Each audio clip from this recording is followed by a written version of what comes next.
exoplanet, life on other planets, water, aliens. Today we talk about the constant search for life on other planets outside of our solar system with a recent study that may reveal some surprising discoveries that will shock you. Welcome back in this new episode on the SpaceInfo Club YouTube channel. Whether you're listening on YouTube with the video, you're also watching, whether you're listening on Spotify through our podcast. Well, first of all, thanks for doing this. If you wish, you can share our media, our channels with your friends. So you will help a lot us to grow and get bigger, to sustain our project.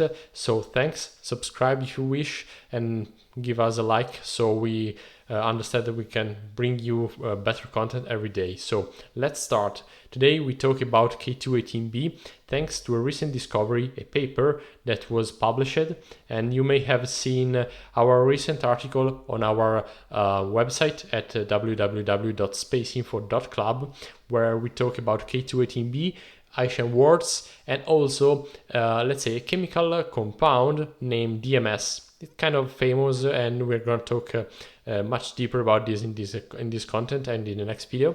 It's dimethyl sulfide, and it's a kind of particular one because it's often associated to life on planet. So first of all, a very strong basis of our content is this recent paper published on July 18 as a draft version 2025 for sure.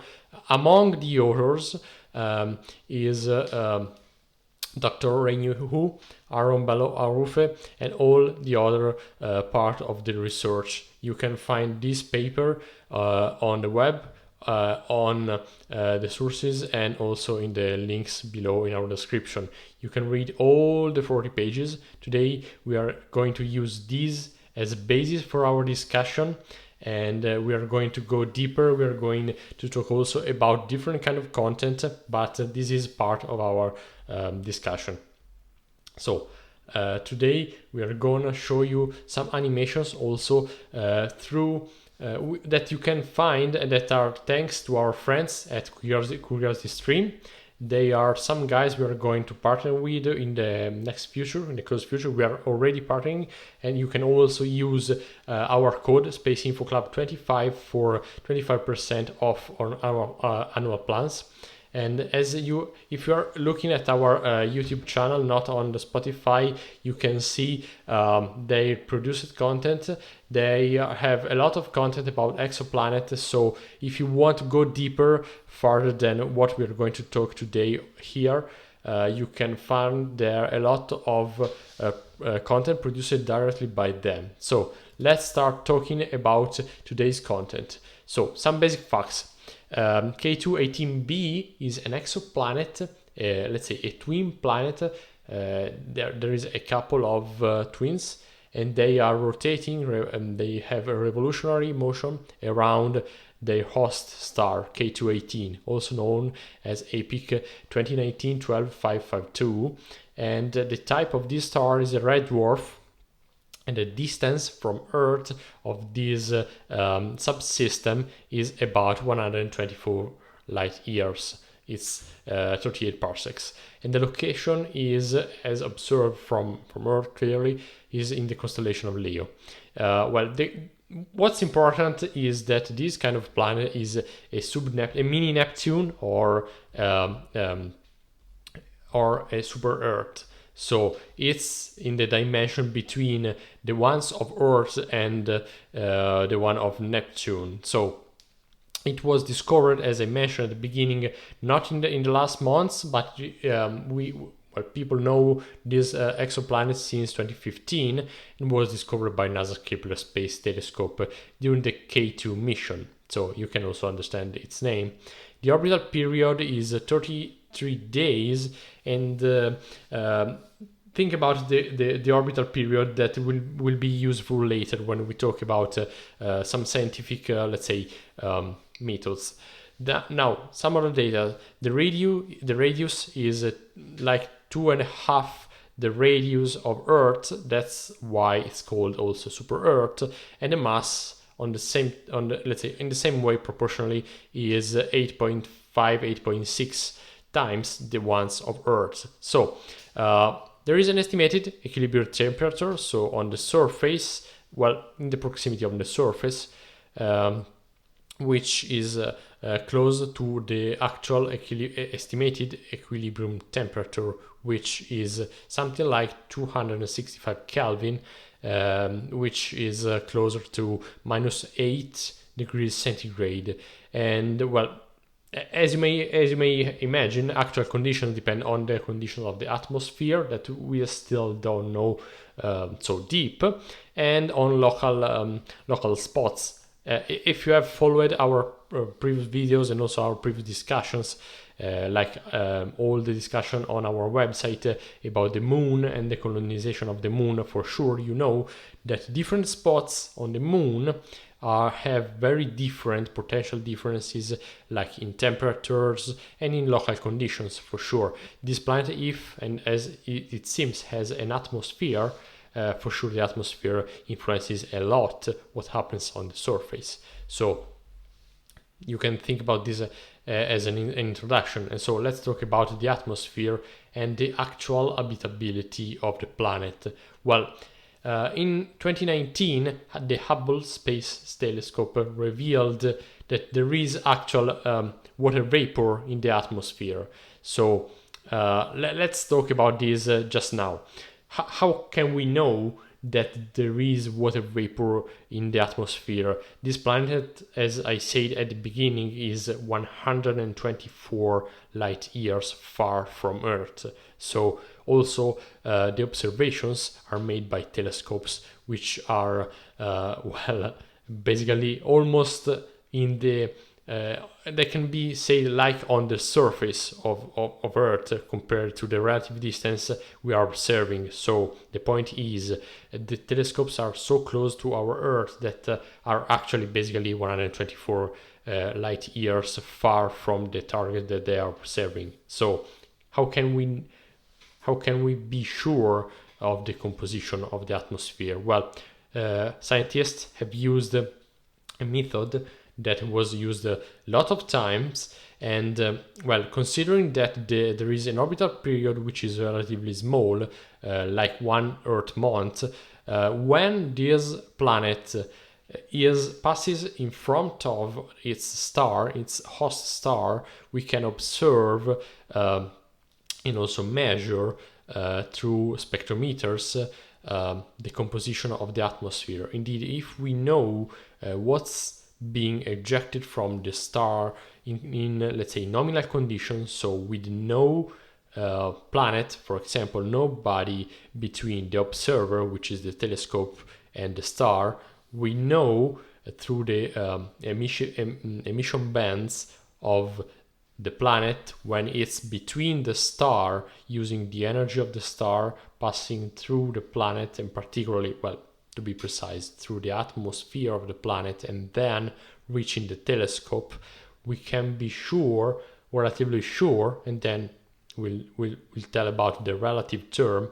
We can be relatively sure of the composition by comparing the emission bands of, let's say, the clean path, so the star and the observer, which is the telescope, and comparing it with the star plus the planet in between and the observer, still the telescope. If we compare the emission bands of these two conditions, we can know which chemical elements are part of the obstacle which has been put between the star, so the source of the emission of radiation, and the telescope. In this case, it's the planet, so the atmosphere. And then we are relatively sure that some chemical elements like DMS, dimethyl sulfide, is present in the atmosphere.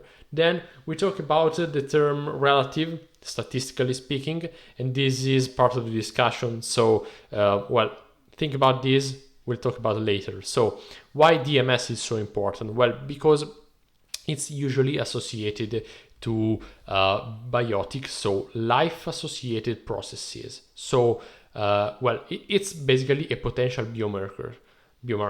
in 2023, indeed, preliminary results by the James Webb Space Telescope have suggested that possible methane and also carbon dioxide are present in the atmosphere, and also DMS together with them.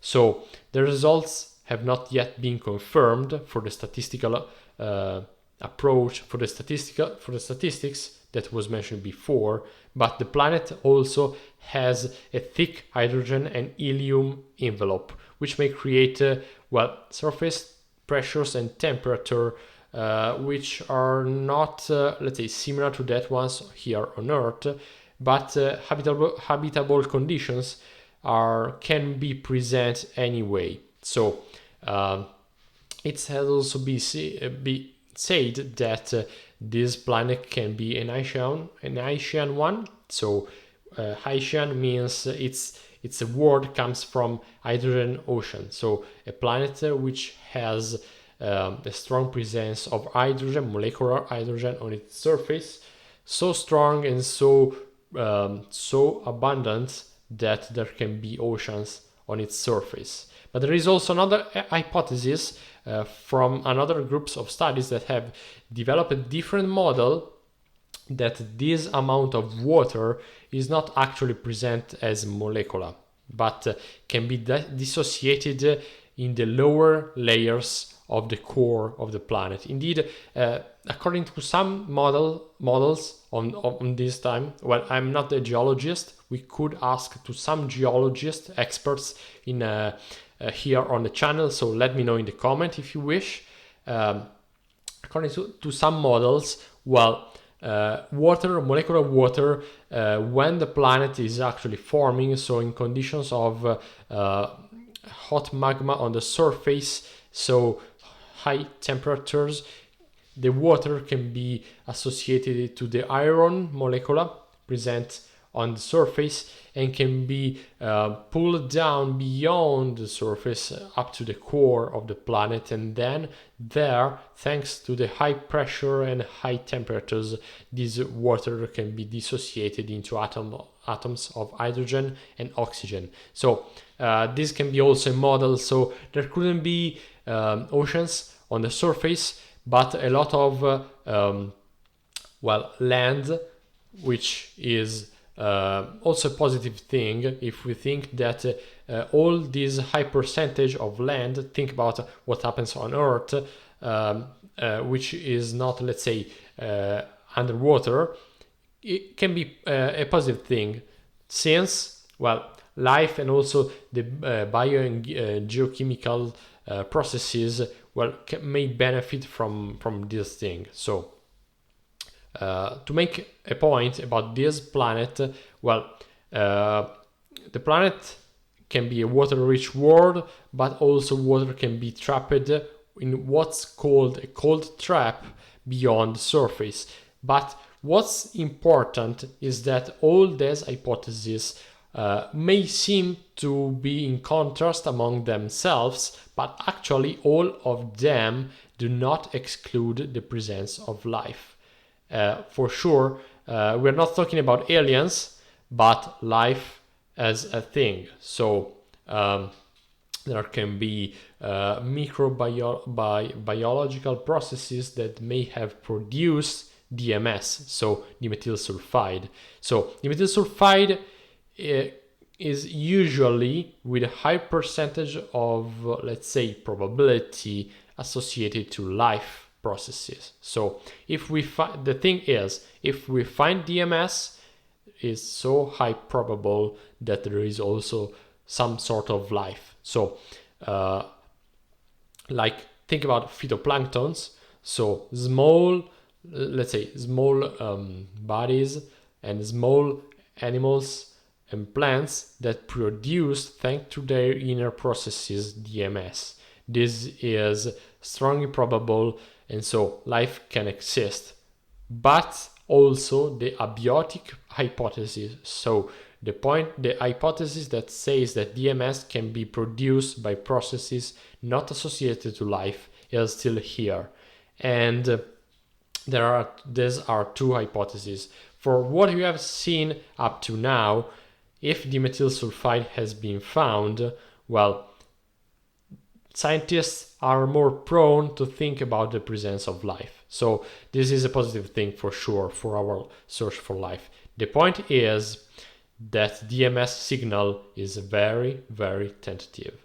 What do I mean? Well, I will tell you more deeper in the next episode of this 2-episode series, but the level of confidence that we have up to now about the, let's say, quantity, if this is not, actually this is not the right word, but let's understand each other, the level of the level of confidence about how much DMS is actually present on the planet, well, we are not so confident that there is so much DMS.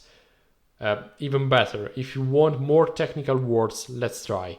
Well, we have up to now like between 2 and 3 sigma confidence about what we have found on the through the atmosphere of this planet. This means that thanks to our observation we have gathered some data, multiple data, but when we get to the measurement of the observation, you don't have to think about a very precise let's say datum that gets out of your instrument that tells you that gives you a list of things present in the surface. This is not possible for sure, but there is a list of candidate elements through the observation. How do scientists let's say discriminate between what's true and what is probably not? Well, they gather a big amount of data and then look at the number of occurrences of single events, single type of data. And the higher the number of occurrences relative to the whole amount of observation, the more probable that this measurement tells the truth. So, relatively to the probability and the level of confidence of the level of DMS, we know that today we are not yet so confident about this. To give you a number, we are between 2 and 3 sigma confident on the measurement of DMS. Just think about that. Think about this. Well, for the discovery of the Higgs boson at CERN, scientists wanted to be sure at the level of 5 sigma confidence on this thing. Well, now I'm going to give you a comparison. Let's think about the level of probability between 1 and 100% of probability. Well, this is an interesting thing because if you think about well, the level of 2 sigma is something like 95% confidence. 5 sigma is 99.99994 confidence, which is the gold standard in physics and astronomy. So for today, this is all, folks.